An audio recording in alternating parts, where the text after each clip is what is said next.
It's time! It's time! You like that? You like that?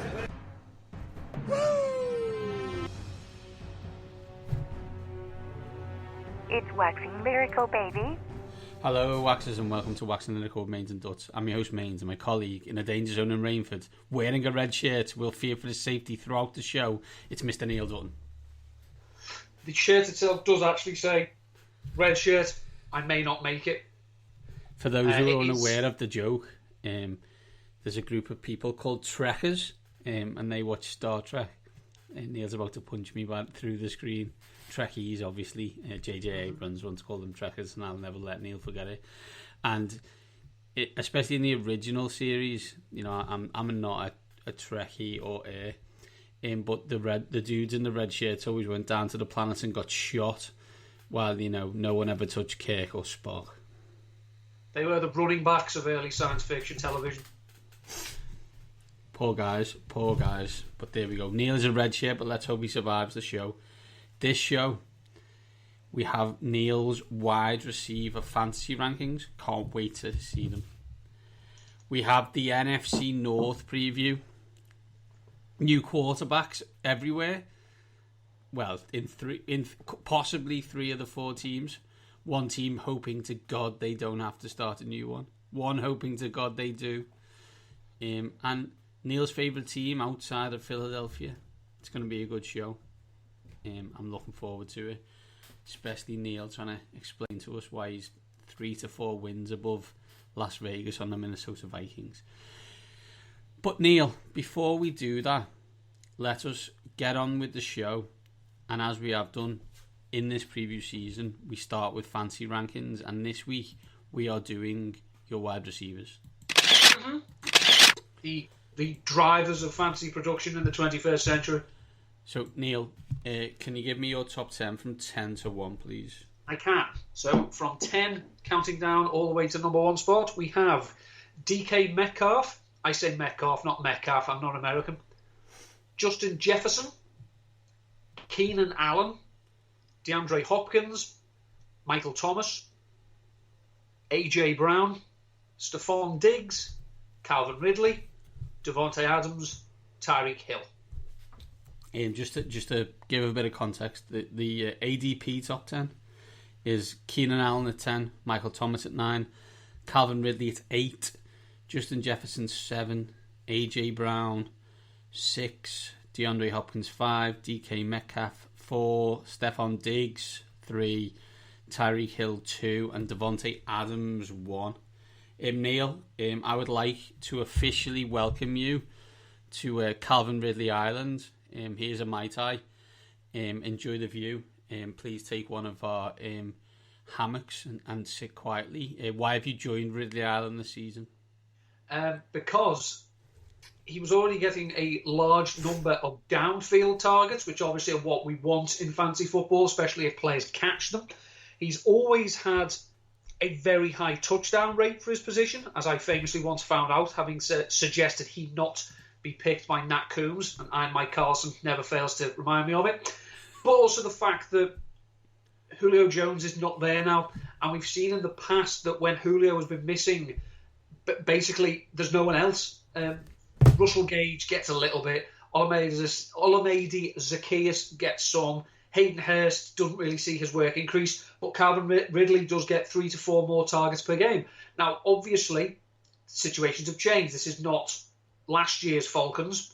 This is not last year's Falcons offense. It's going to be different, but we still would expect, if Arthur Smith is as creative a mind as people seem to think he is, he would realise to do what works best with the personnel he has. The personnel he has are feed Ridley, sprinkle in Pitts, Hurst, and some other clown, and especially keep taking deep shots to Calvin Ridley because he's very good at catching them. Awesome. Neil, you have Michael Thomas at 6. Is this a case of picking Michael Thomas due to his excellent offensive coach rather than his, shoddy quarterbacks? Well, the shoddy quarterbacks are one thing. an awful lot is said and written about Jameis Winston, hilariously. But we do have to remember that it was only the fact he's only shite in real life. Okay, yeah. I think, fantasy-wise, he was a top 5 quarterback in Tampa Bay because interceptions, we don't really care about them. And he was able to force feed and prop up 2 wide receiver ones in one season. Now, bear in mind as well, that Tampa Bay Buccaneers team had Mike Evans, it had Chris Godwin, it had O.J. Howard for a time. It had Cameron Brate. There's Scotty Miller. People of that was worked in. Tampa Bay, as we've said, New Orleans, as we've known for a few years, it's a very concentrated target tree. There's Michael Thomas, there's Alvin Kamara, and there's someone else. So if it is Jameis, the idea that Michael Thomas is just a slant boy, hilarious. It's funny. It's a great troll by an NFL cornerback on the Twitter at Michael Thomas. Yeah, you can catch slants. Slants are good, so that's fine. But you can't expect me to believe that if Sean Payton has had Jameis Winston in the building now for 2 years, he doesn't know what Winston can throw. He doesn't know what Winston shouldn't throw, and he should know that he needs to go to Michael Thomas. And if it's Taysom Hill, which let's hope it isn't, we saw last season that Taysom Hill targeted Thomas early and often, usually a lot further downfield than Drew Brees would. Not hard, I know. But again, it's a situation of it's volume over everything.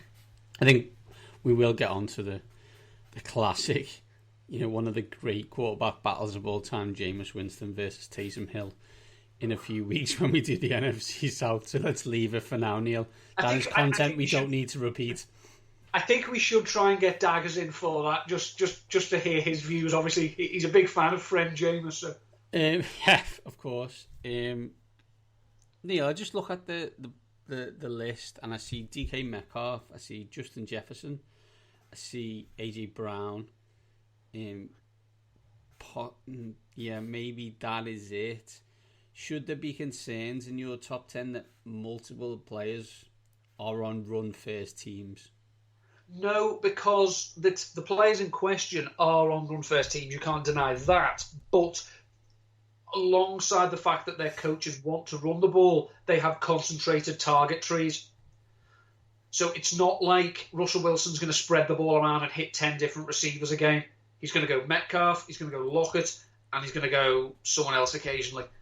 Jefferson is, Kirk Cousins is going to go to him. He's going to go to Adam Thielen, sprinkle in the tight ends, and Dalvin Cook.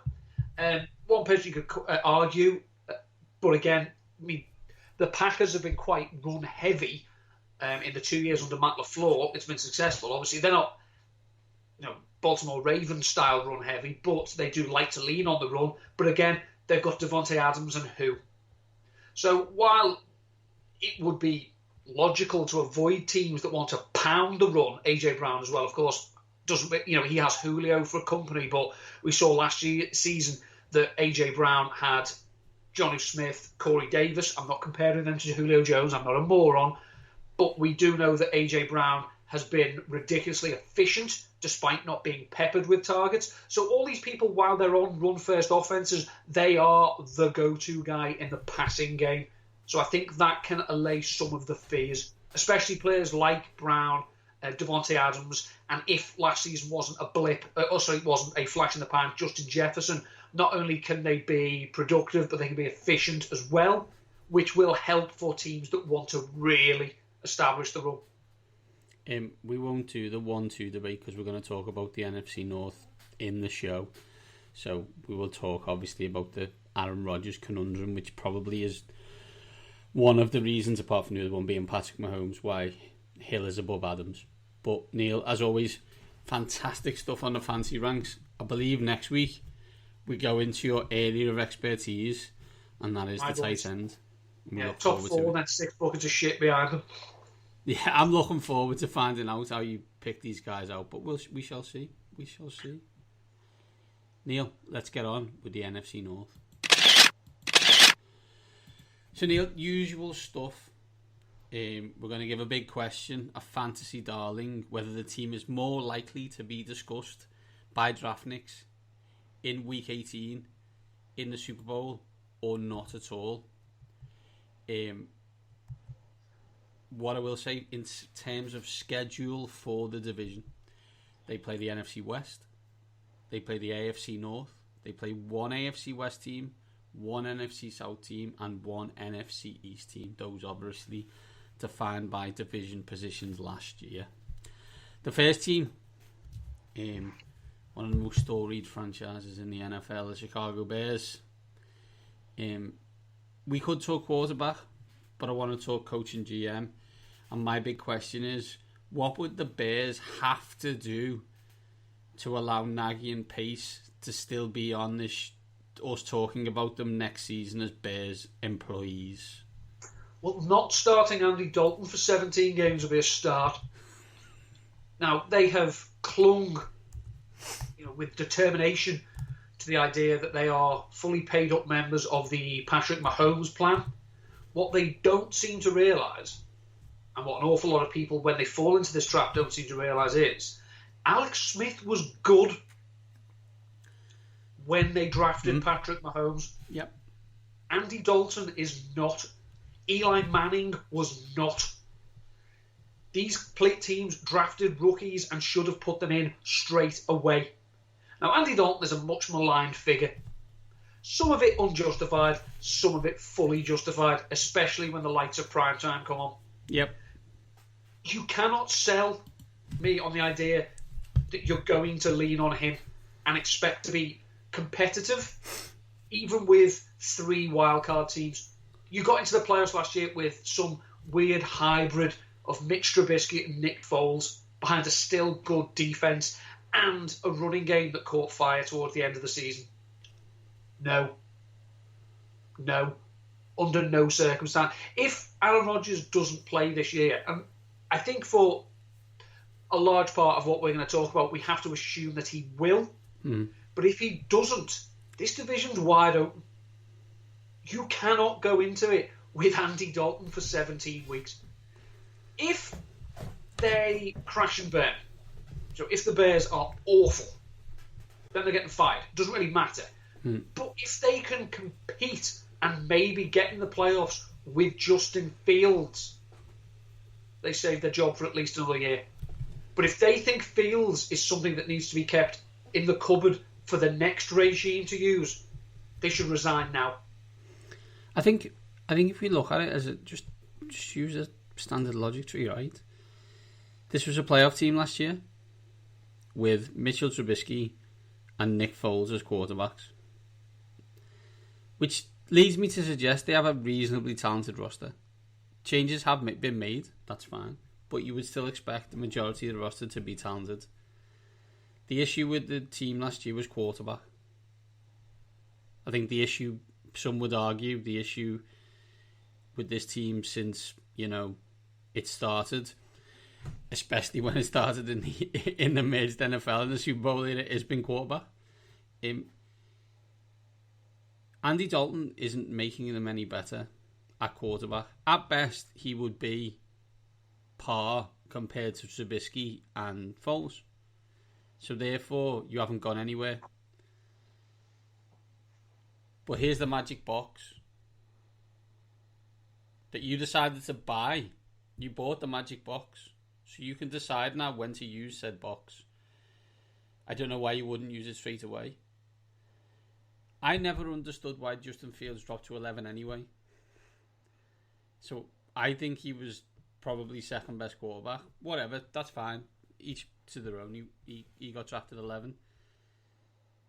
He's got a load of talent. Why wouldn't he use it? Especially considering that we believe, and everybody believes, probably with the exception of the owners of the Chicago Bears, that if this doesn't work, this season, and they're not successful in some way, shape, or form, Nagy and Pace will be fired. The LA Chargers looked upon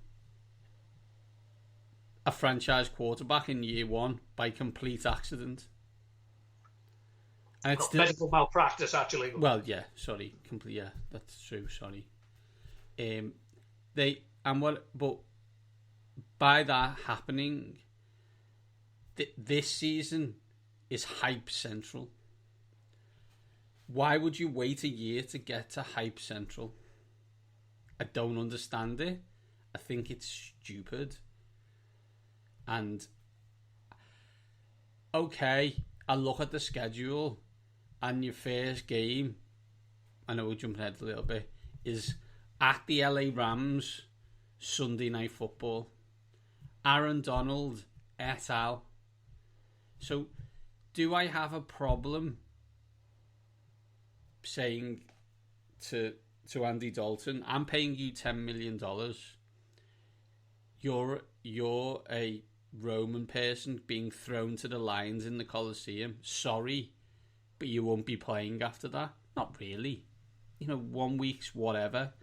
Next week is the Cincinnati Bengals at home. Justin Fields has to start that game. Yeah. I mean, it would be unfair to deny Dalton his revenge game, but ultimately, who gives a... It's Andy Dalton. This isn't... if you remember, was it Sean Wright Phillips who didn't celebrate when he scored against Chelsea? No one remembers you played for Chelsea, Sean, and no one really cares. It's hard to look on the Bears with any real optimism, because I think people seem to have forgotten this as well. Nick Foles is still on the roster. Yeah. So what's the saying? If you have two quarterbacks, you don't have any. Well, they've got three. And it's tough to argue that two of them are any better than each other at this stage of the game.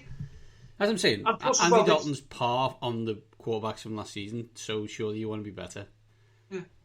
I mean, don't forget as well, this is the team that not only signed Jimmy Graham last year, they put a no-trade clause in his contract, which, as I said at the time, was probably the least necessary hands-off notice since I wore a Hawaiian shirt on a night out when I was 22. It was obvious no one wants it. But they're still paying him as well. So that's going to stunt, the development of Cole Kmet as well. This is just a team that they don't trust rookies. Maybe Matt Nagy's actually scared that he doesn't know how to design an offense for Justin Fields. Because we've seen last year that he certainly couldn't design one for Mitchell Trubisky. Yeah. Neil, a team that regularly struggles to have a fantasy player on a roster, who is the fancy darling on the Chicago Bears? Well, fancy darling, you're getting David Montgomery around running back 20. Now, Montgomery had a fantastic end to the season, but there's all kinds of tropes that I'm sure if anyone listens to other podcasts or reads other things, we all know the reasons why. 4 ridiculously soft run defenses, no Tariq Cohen, so no competition for backfield touches, including passing work. And, they were fairly ordinary teams that they were playing. He still propped it up. He still looked better than he had the previous year. But, again, it's still, so what? He's running against no one. I'm not going to say him, though, because running back 20, I still think might be a bit rich, considering they've got Damian Williams, Tariq Cohen coming back in. We still don't know what the quarterback situation is. However, Darnell Mooney, who's the second, he overtook Anthony Miller as the second wide receiver on the roster last year and did flash even with Mitchell Trubisky and Nick Foles. He's going as a wide receiver 50. Now, we know that Allen Robinson is a stud, doesn't really want to be in Chicago anymore. And, he, as of now, he has 2 minutes to negotiate a long-term deal or he's playing under the tag. Best of luck with that. Something leads me to suggest he's playing under the tag. Just a feeling. They've got someone else. We talk about narrow passing with trees. So it's Allen Robinson. They've got the rotting corpse of Jimmy Graham. They've got Cole Kmet. But then the other side, they've got Darnell Mooney. Now, Mooney can win downfield.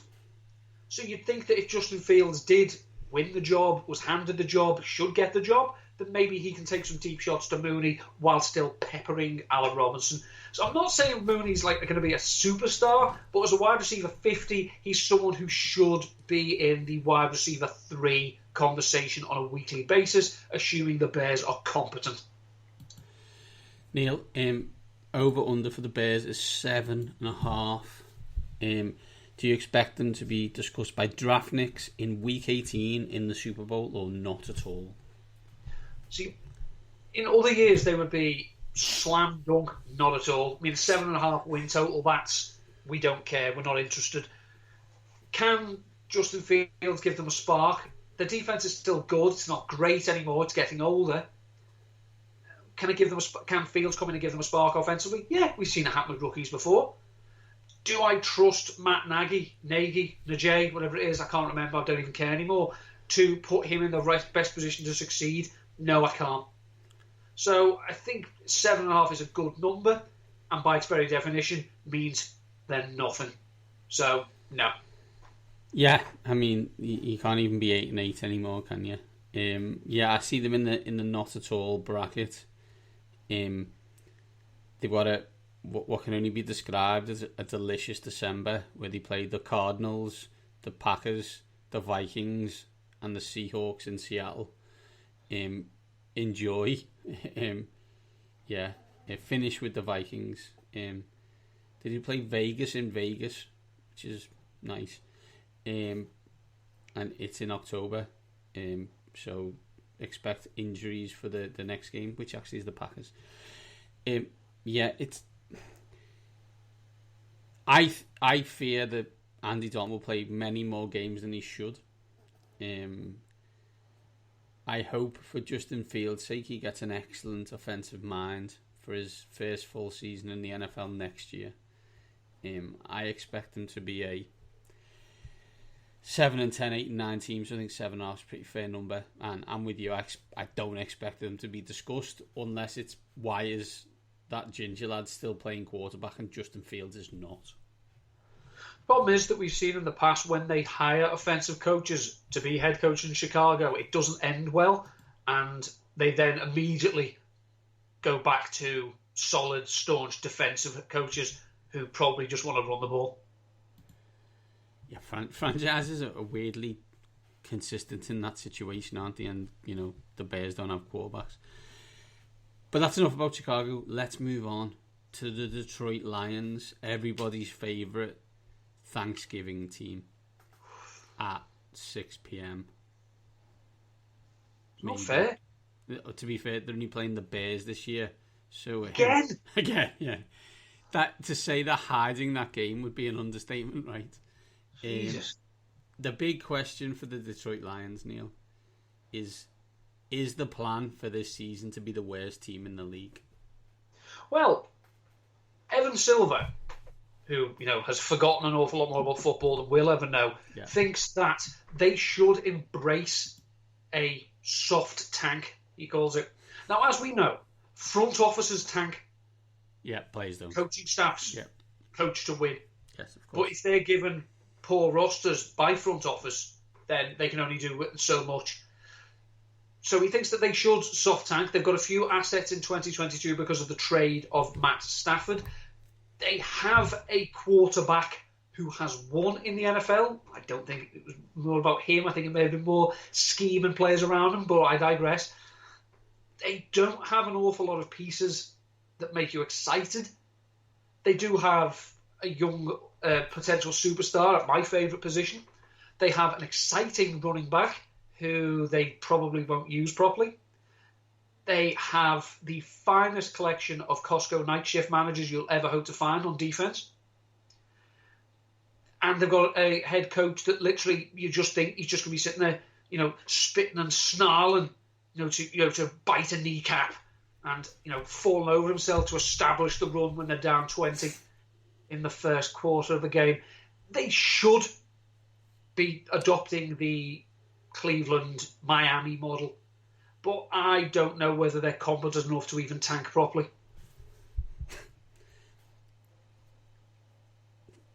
Jared Goff. So Matt Stafford to Jared Goff with the coaching that we believe it's going to be seems like an hellacious drop-off. They're not they haven't exactly been blessed on defense in recent years, and when I say recent years, I mean most of the past 50. Yeah, I know Dan Campbell talks a good game, if you like that sort of thing. They do have assets in 22. I agree with Evan in that,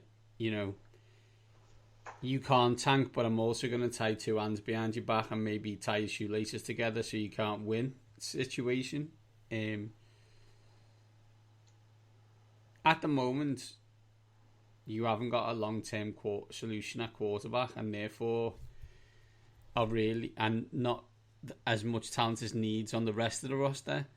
So you're going nowhere. So you probably need to fix one of them. The best one to fix easily is quarterback. The only way to do that is by not winning many games, and they put themselves in a seriously decent position to do that. Yeah, we did see.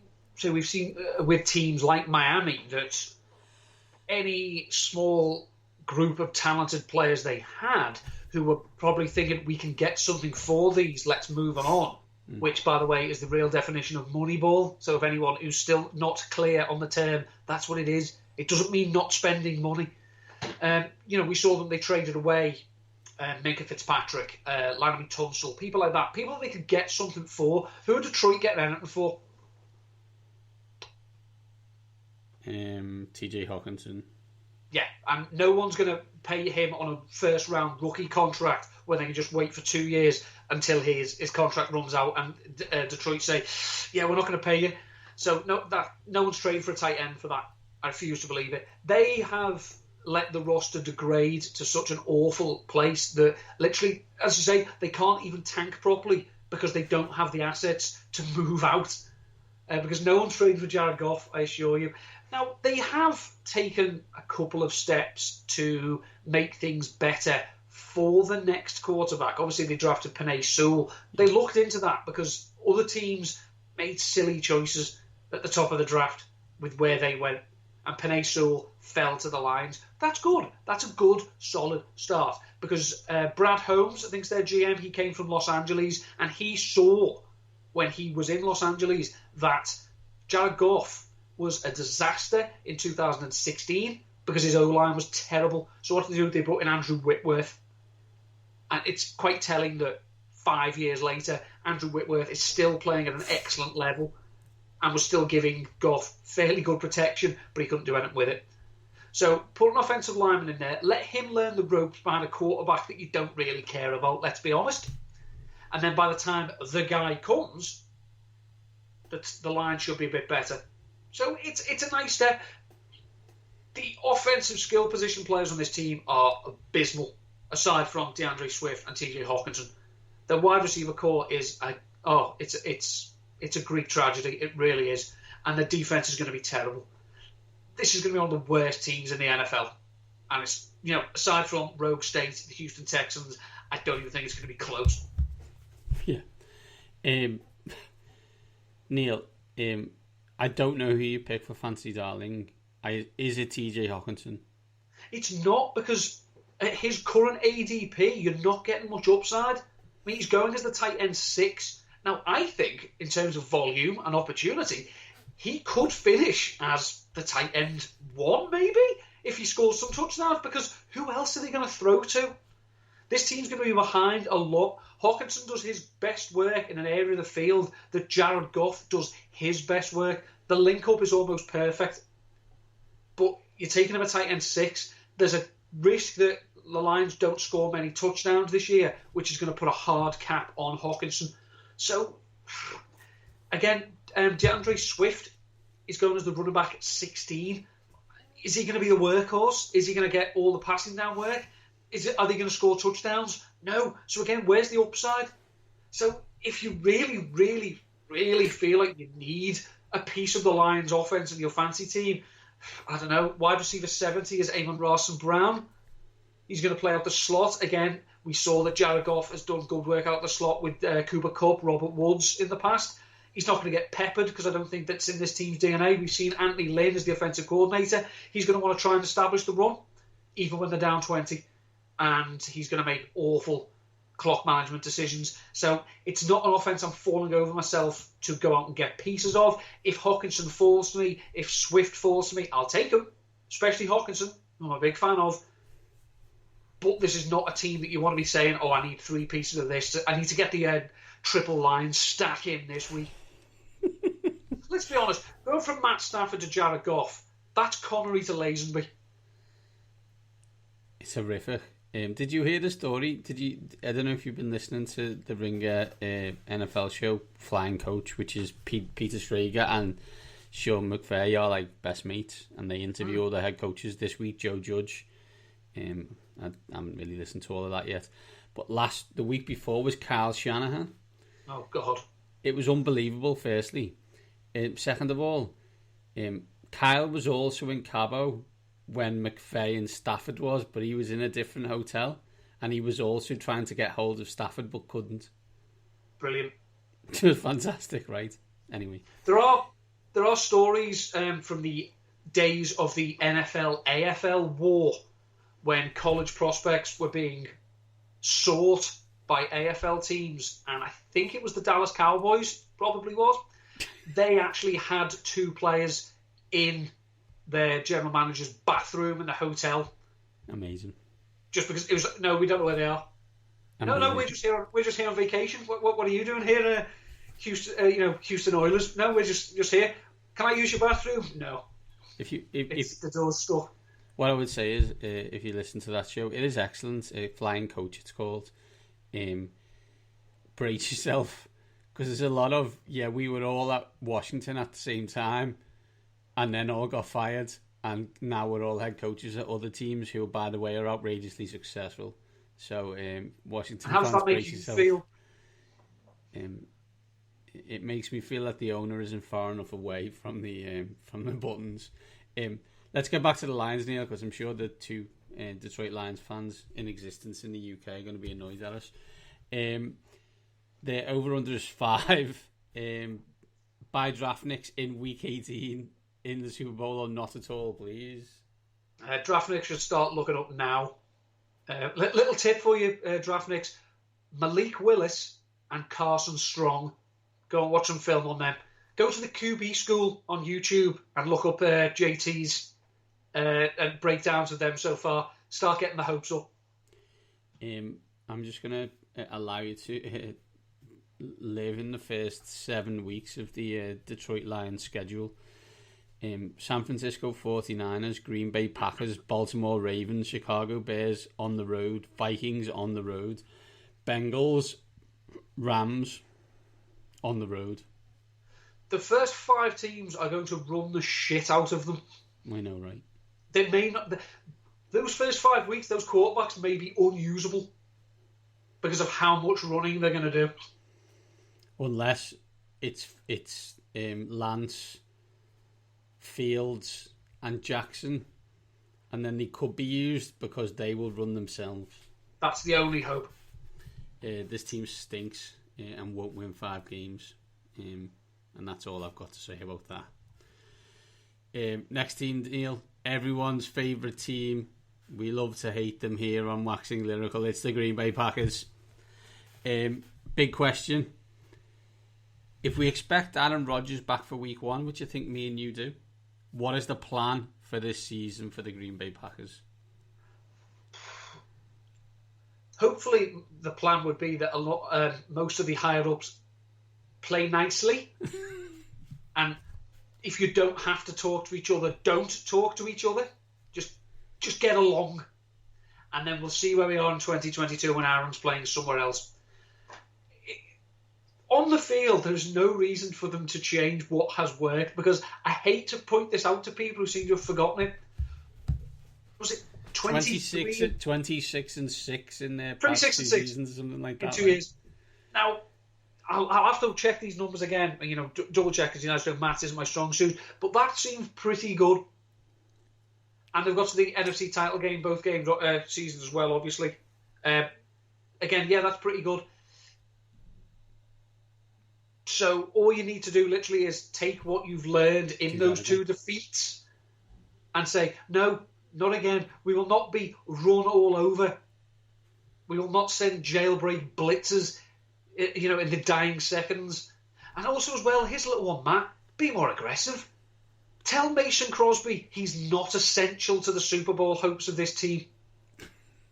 Tell him there will be games you'll kick off. That's your lot. That's for you, son. That's for you. Yeah.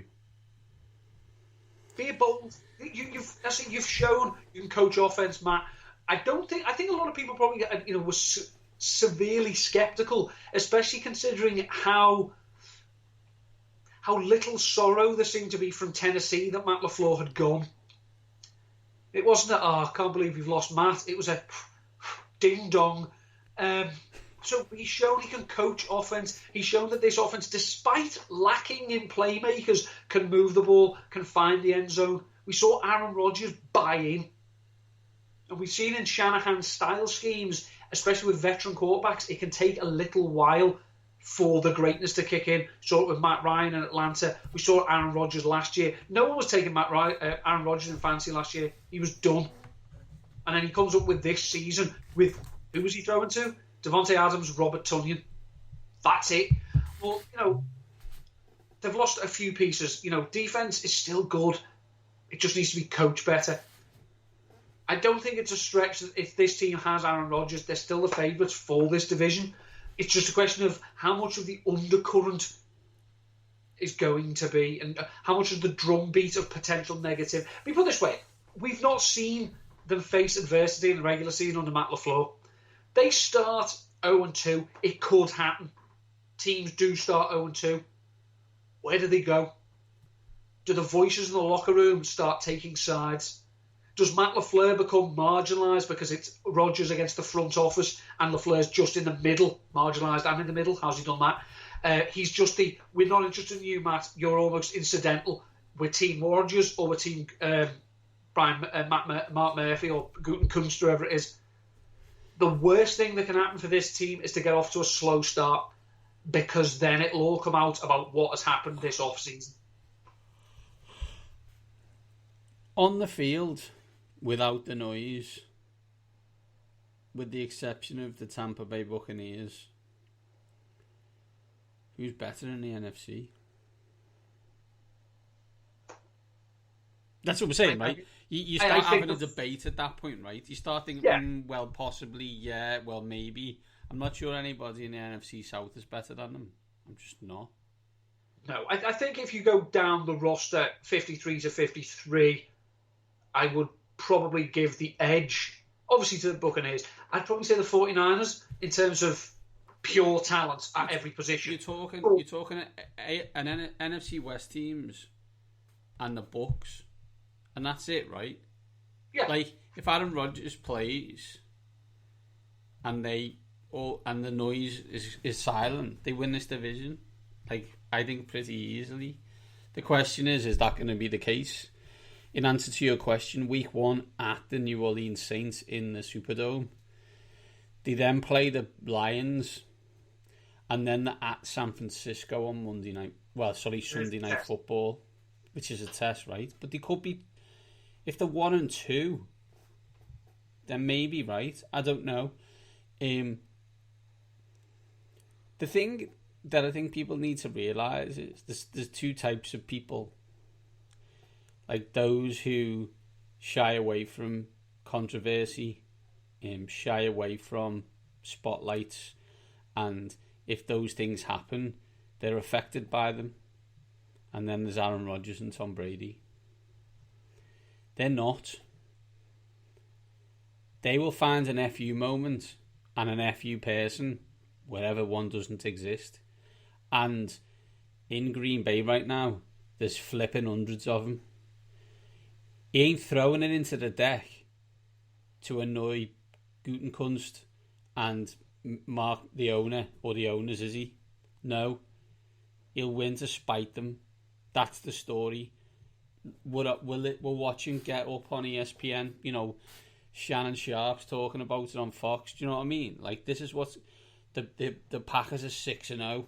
And isn't Aaron Rodgers sticking it to him? And what are they going to do now? Because they're going to be... He said he's not playing for them next year. That they'll look to get rid of him. Do you know what I mean? And everyone's saying, yeah, this is great. What happens if we win a Super Bowl? It'd be cool, right?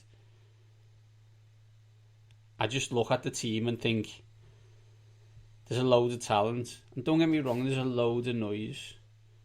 But like, it's like, I don't know if you did you watch The Last Dance, the Michael Jordan documentary? No. Like, the only red-blooded male on the planet who hasn't. He made up things to get himself motivated for games. that dude looked at me the wrong ones, so I scored 45 on him.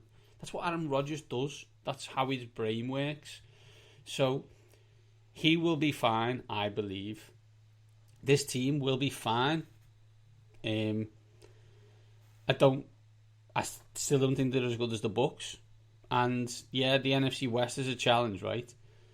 But everything equal, I think they win this division. By the way, have you seen this, like a video of, it's probably one of these carpool karaoke type things. It's Tom Brady and James Corden. James Corden and Tom Brady. Oh, hell no. Just as Josh Y on Twitter said, this video plays on loop in hell. That's like, you like the NFL, don't you? You know, like the Homer Simpson thing where the devil says to him, you like donuts, and then just feeds him donuts. This is like, you like the NFL, don't you? Here's Tom Brady forever. Yeah, talking to James Corden. No thanks. We don't want him back. There is not a toilet in Rainford I wouldn't rather stick my head down. You can keep him, America. You can keep him. Neil, fancy darling for the Green Bay Packers? Again, it's another tricky one because if you want the players, you're going to have to pay for them. Devontae Adams, as I say, is my wide receiver too. He's going in the first round or he's not going at all.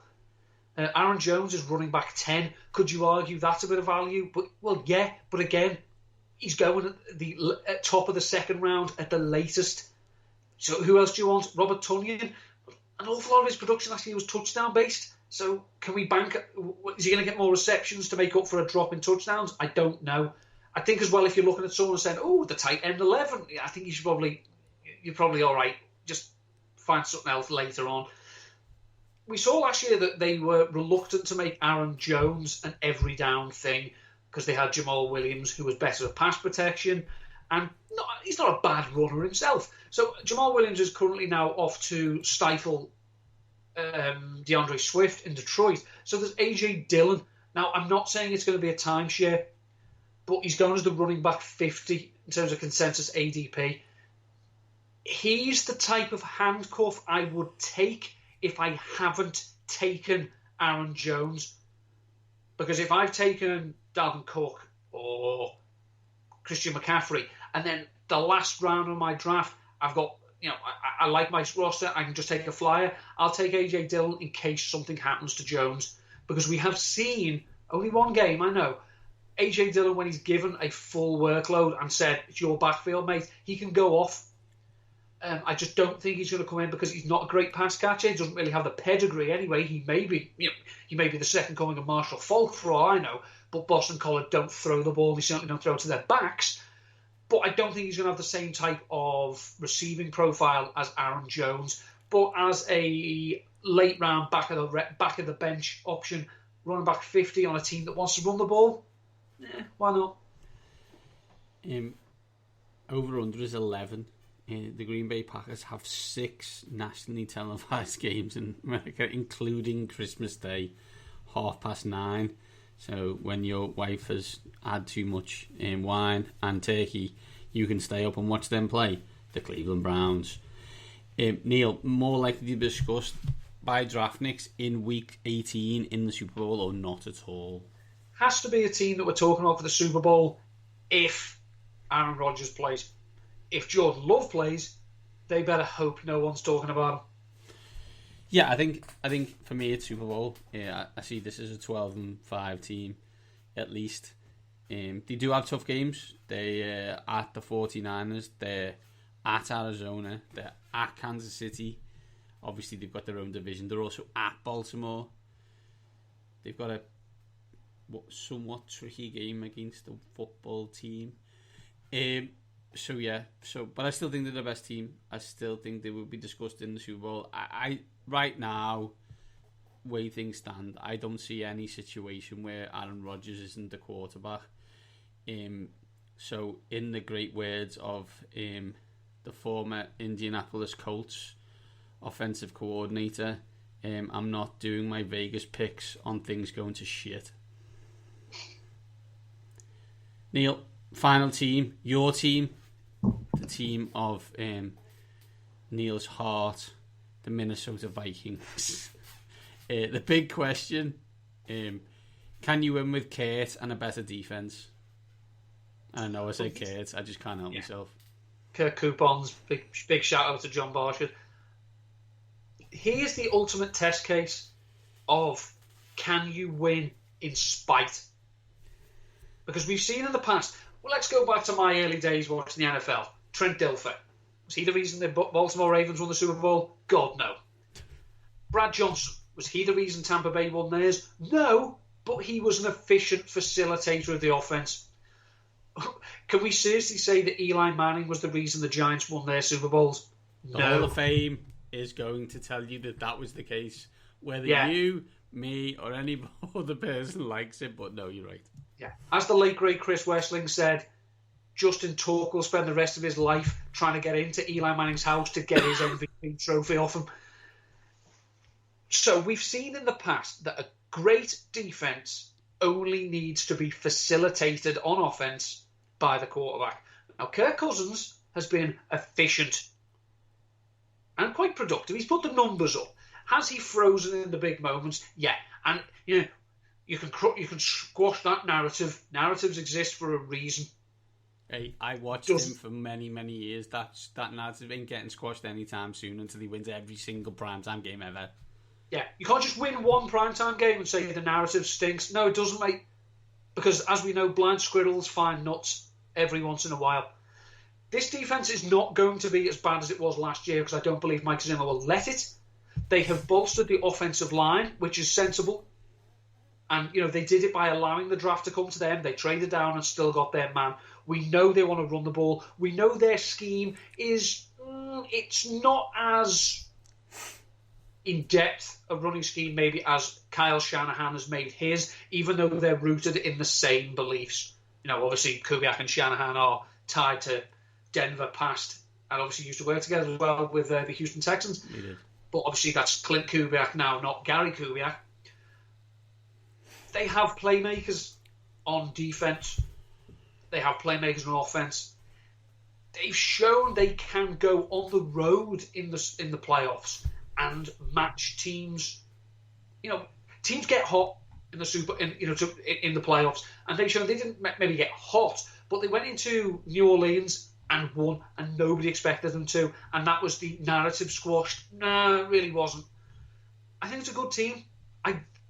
Mike Zimmer is obviously a dinosaur and wants to run the ball. Well, as I always say, be true to yourself. If you want to run the ball, run it, commit to it, do it well. And now you've got two good wide receivers to pass to, two good young tight ends. You've got a solid backup running back. Do that. Hunt and kill quarterbacks on the other side. Stop them completing big passes. It's a simple formula, and it can work. It just requires Kirk Cousins not to shit his pants when the game counts. It does. Although the reason that the Minnesota Vikings didn't achieve as much last year was not Kirk's doing. It was the defense, which was putrid. So, Kirk scoring 28 points a game happened. And that's, in theory, in this philosophy of which you speak, that is fine. The problem is, every time he scored, within 30 seconds, the defense had gave up another touchdown. So he was back on the field attempting to do it again. Kirk is serviceable in what they want to do. He's paid a lot of money for what they want to do, but whatever. Go get that money, man. The defense is what needs to be better. If the defense is better and the offense does what it did last year, just win 10, 11 games, this team. Do you know what I mean? Because we're not sure about the Bears, we're not sure about the Lions. So there's some wins, right? They play the AFC North. We're not sure about the Bengals. We're not sure about the Steelers. You know what I mean? There's wins on this thing, right? Interesting game against Dallas on November 1st, which would be a good one. But yeah, so I think, as you said, Zimmer wants to do a certain thing, and that's fine. But you need to be able to do that certain thing, and the thing he wanted to do was rely on his defense, and he didn't last year. So this team will be better if their defense is better. If it's not, they'll still score loads of points. There'll still be, Dalvin Cook will still be a great running back for fantasy. Justin Jefferson the same with Adam Thielen, but they won't win many games, or they won't win as many games as they should. Neil, fancy darling on the Minnesota Vikings. Again, another team where it's hard to find value because their stars are all pretty well defined. I mean, is Kirk Cousins a decent, solid quarterback too? Yeah, but we don't play Superflex as our format of choice. So would I suggest getting him in a regular, 12-team league? Well, no, because he doesn't run. And unfortunately, they're the only quarterbacks you really want nowadays, unless you've got a quarterback with an unsustainable touchdown rate. Can you predict that's going to happen? Of course you can't. If you did, you wouldn't play fantasy football because no one would let you play. Dalvin Cook, says my running back 1. I'd take him first overall. Justin Jefferson's in my top 10. Adam Thielen is a worry for me this season because I think he's got somewhat of an unsustainable touchdown rate. If you actually look at his targets, receptions, and receiving yards, he's outside of the top 20. But he was a wide receiver 1 last year because he caught 13 of his 20 targets for touchdowns in the red zone. Is that going to be repeated? No. Do you know how I know it isn't? Because it's never repeated.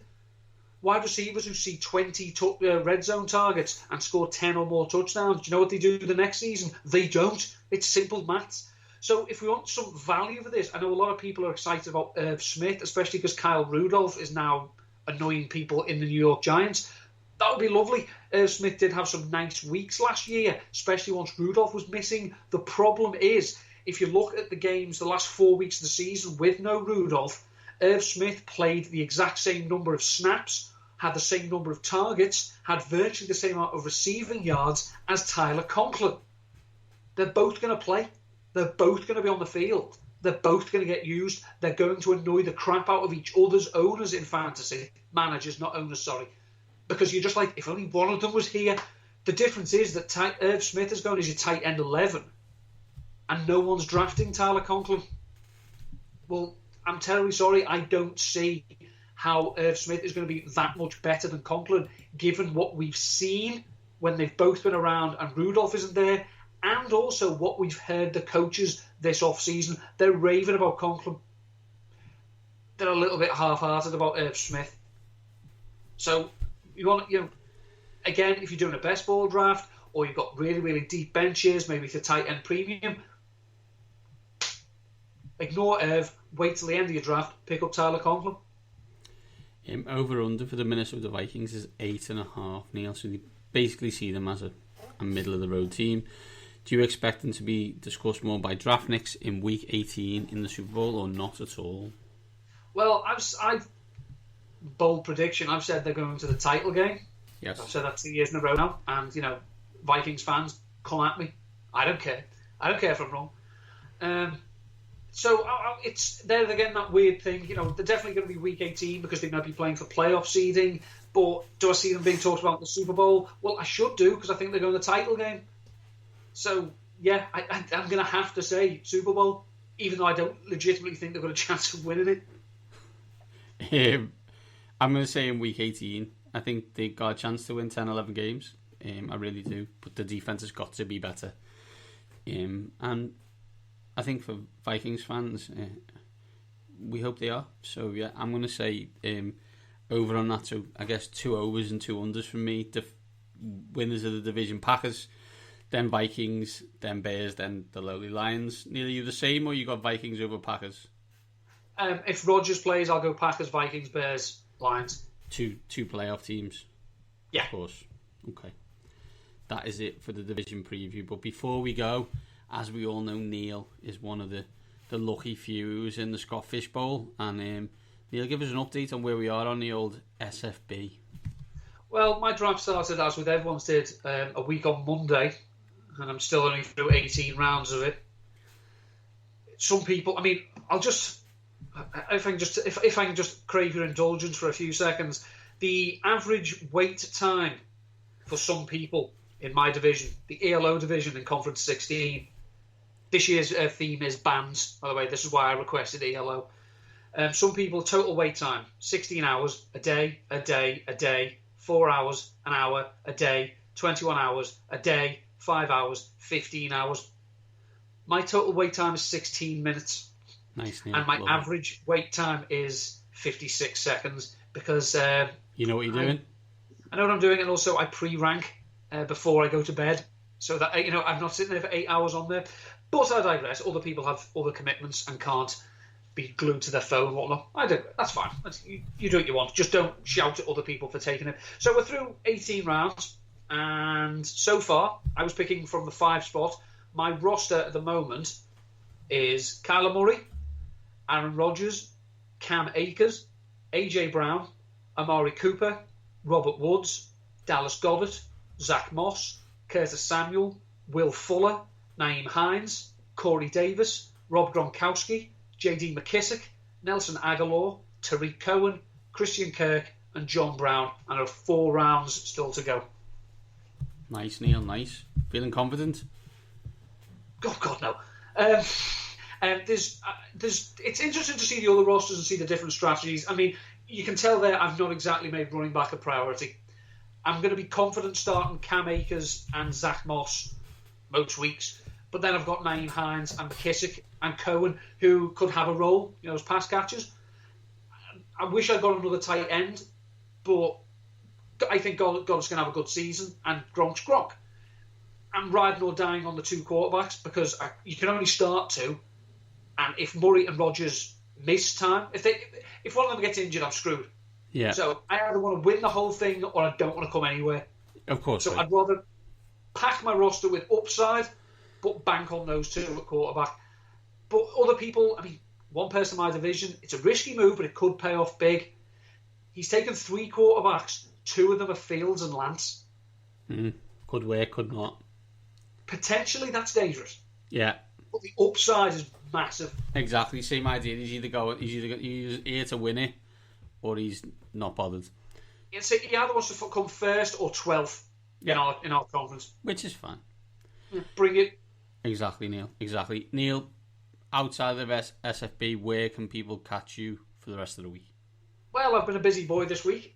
Had some scribbling time. I'm obviously on the Twitter at @N13. I've written 2 pieces for 4 for 4. One about Chris Godwin, who's a beast, and we all should love him. One about Dallas Goedert, who is in my SFB 11 team. And again, he's ready to join the elite pantheon of tight ends in 2021. He is the Dallas we can all support.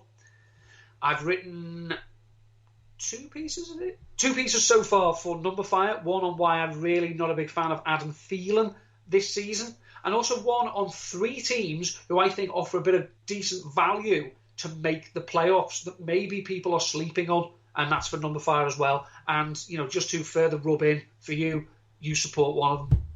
Amazing balls, thanks. I am at Mainty7. Combined, we are at waxing_lyrical. Next week, we will talk about a division with only one dominant team and a top story quarterback. It is the AFC East. And it's awesome because it's not the New England Patriots anymore. Until then, these top guys are well and truly out.